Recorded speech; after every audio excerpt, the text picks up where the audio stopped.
sebagai rujukan. Okay? Jadi dia order untuk PNP Wave Alpha. Jadi jom kita tengok mapping owner. Okay, kita cocok dia punya USB ni. Cocok. Okay. Lepas tu dia dah bunyi, kita masuk aplikasi dia. Connect kan. Reading data. Mod 1 mod highway untuk main jauh. Okay. Untuk elak daripada panas, enjin panas yang melampau. Mod nombor 2, timing kuda bunyi seketul-seketul. Okay. Pam macam tu. Okay. Jadi untuk aktifkan bunyi timing kuda ni, kena tinggikan skru timing carburetor anggaran 2000 rpm. Okay. Baru dia bunyi. Okay. Ni guna untuk waktu berhenti motor saja. Okay. Mod nombor 3, letup pillow. Okay. Rem straight.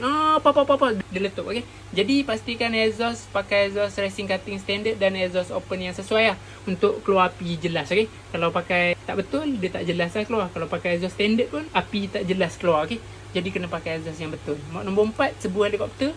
Kita bawa gear 1, gear 2, macam kita setting minyak lebih lah. Jadi mod nombor 5, backfire, guna waktu berhenti motor saja. Kita rem, lepas throttle, dia letup. Okay. Pastikan exhaust racing cutting standard pakai yang betul dan exhaust open yang betul lah, untuk api jelas keluar. Kita rem, lepas throttle, dia letup. Guna waktu berhenti motor saja. Okay. Kalau pakai exhaust standard, dia tak berapa jelas lah api dia keluar. Mod nombor 6, timing kuda boleh bawa jalan. Yang ni kawan-kawan kena main kelas lah, sama ada kelas kaki ataupun kelas tangan. Main kelas dah jalan daripada slow, dia dah laju sikit, boleh lepas kelas lah, dia tak mati lah. Dia waktu slow, waktu kita nak bawa dia tu, waktu kita nak jalan tu, kita kena main kelas. Waktu tak bawa jalan tak ada masalah. Okay? Dia ada timing kuda, tu kan. Tapi waktu nak jalan tu, kita kena main kelas dulu. Tekan kelas, kita main minyak, dah jalan, dah laju sikit.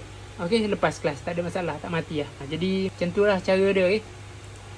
Letup api power. Okay. Ni kita rem, api keluar padunya. Okay. Pastikan exhaust pakai yang betul lah, racing cutting standard yang betul dan exhaust open yang betul, untuk api jelas keluar. Kalau tak betul pilih exhaust, api tak jelas lah keluar. Jadi exhaust standard pun api tak berapa jelas keluar. Jadi kena pakai exhaust racing yang betul lah, untuk api jelas keluar. Okay. Rem, keluar api. Okay. Jadi mod nombor 8 ni mod race main dekat dan mod daily. Okay. Jadi ni sesuai untuk main bawah 2 kilo.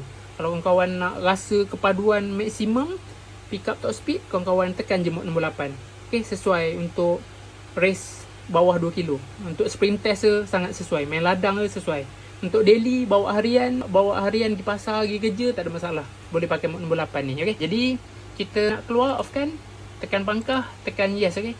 Jadi data dah tersimpan dengan baik dalam chip CDI.